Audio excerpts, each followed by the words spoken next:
සුබ දවසක් ඔයාලා හැමෝටම චිලි කල්චර් YouTube channel එකට ඔයගොල්ලෝ ආදරෙන් පිළිගන්නවා. අද මම අරගෙන ආවා කෙලවල්ලු මාළු කරි එකක් මිරිස් රහට කොහොමද හරියටම හදාගන්නේ කියලා. ඉතින් ඔයගලන්ට මේකේ පාට දැක්කම රස කොහොමද කියලා හිතා ගන්න පුළුවන් නේද? හොඳයි අපි බලමු එහෙනම් මේක හදාගන්නේ කොහොමද කියලා.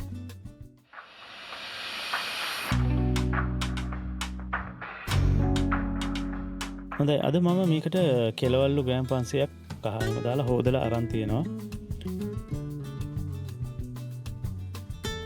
ඉතින් මම මේකට ලුණු තේ හැඳි එකක්, ගම්මිරිස් තේ හැඳක්, ඒ වගේම ගොරක කුඩු තේ හැඳි භාගයක් එකතු කරගෙන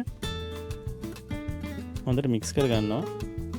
මේක මේ විදිහට හොඳට මාළු කෑලි වල ගෑවෙන විදිහට මික්ස් කරගන්න. ඊට පස්සේ මේක අපි පැත්තකින් තියාගමු පොඩ්ඩක් සීසන් වෙන්න. ඉතින් අපි බලමු මීට අමතරව මොනවද මේකට ඕනේ කරන්න කියලා. මෙතන තියෙනවා මිරිස් මේස හැඳි එකමාරක්, ගම්මිරිස් තේ හැඳක්, ගොරක කුඩු තේ හැඳක්, ලුණු තේ හැඳි එකමාරක්,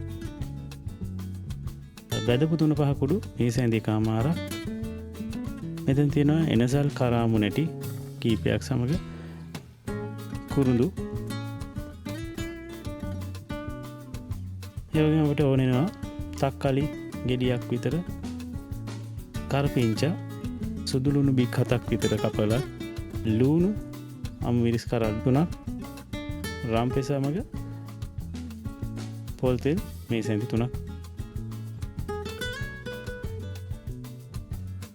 ඔයගලන්ට ගොරක කුඩු හොයාගන්න නැත්නම් ගොරක කෑලි 2ක් විතර චූටියට කපාගෙන නැත්නම් තලලා මේකට ගන්නත් පුළුවන්. දැන් අපි ඇතිලියක් රත් වෙන්න තියලා අපේ තෙල් ටික මේ විදිහට දාගමු. ඒකට කුරුඳු, එනසල් කරාමු නැටි, රම්පේ, කරපිංච ටිකත් එකතු කරලා පොඩි වෙලාවක් අපි බෙදෙන්න දෙමු.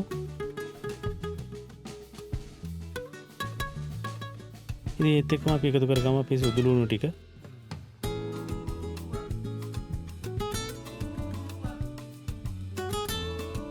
දැන් අපි එකතු කරගමු ලුණු, ඒ වගේම මිරිස් ටිකත් මේ වෙලාවෙම එකතු කරලා දාමු.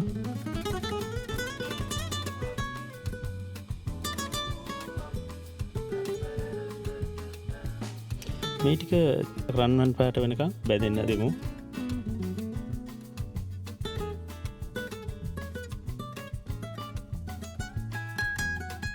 ඉතින් ඔයගොල්ලෝ පේනවා දැන් මේක හොඳට රන්වන් පාට වෙනකම් බැදිලා තියෙන්නේ. මේ වෙලාවේ ලිපේ ගින්දර හොඳටම අඩු කරගෙන 3-5 ටික මිරිස් ටික, ගොරක කුඩු තේ හැඳි භාගයක් විතරයි, ගම්මිරිස් තේ හැඳක් පමණ එකතු කරගෙන හොඳට මේ වගේ බැදගමු අඩු ගින්දරේ.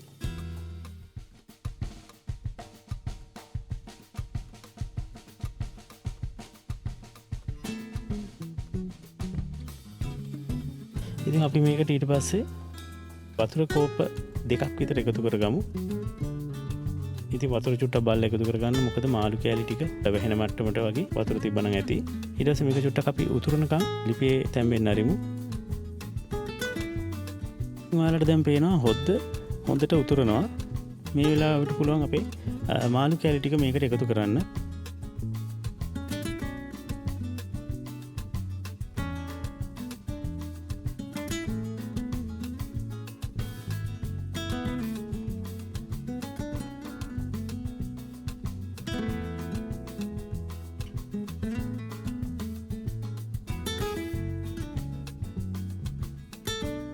මාළු ටික එකතු කරනවත් එක්කම අපි කපාගෙන තියාගත්ත තක්කාලි ගෙඩියේ තක්කාලි ටික මේ විදිහට මේකටම මේ ගමම එකතු කරලා දාන්න.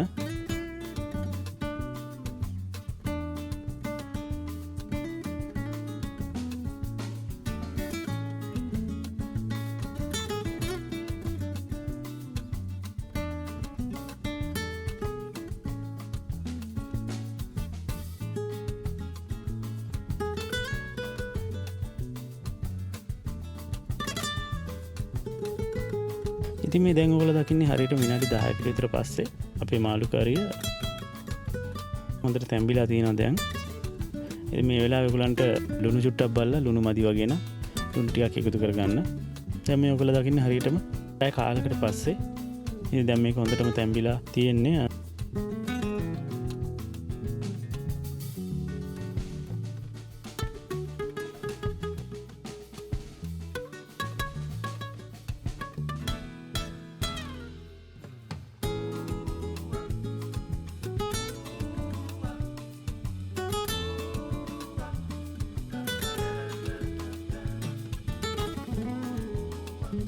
ඉතින් මාළු කරියට හොඳටම මාළු කෑලි වලට 3 පාටි කාලලා තියෙන්නේ. දැන් ඔයාලට පුළුවන් ලිප ඔෆ් කරලා දාන්න. ඉතින් දැන් මේ ඔයාලට පේන්නේ හරියටම ලිප ඔෆ් කරලා විනාඩි 5කට විතර පස්සේ තියෙන විදිය. ඉතින් මේක රස වගේම පාට සුවඳ තියෙනවා. ඔයාලට මේක බත් පාන් ඉන්දියාප්ප වගේ ඕන කෑමක් එක්ක කන්න පුළුවන්. මොකද මේකේ ග්‍රේවි එකත් හරිම රසයි. ඔයාලා මේ විදිහට මාළු කරිය හදලා try කරලා බලන්න. රස කොහොමද කියලා පොඩි කමෙන්ට් එකක් දාන්න. ඔයාලා හැමෝටම සුබ දවසක්.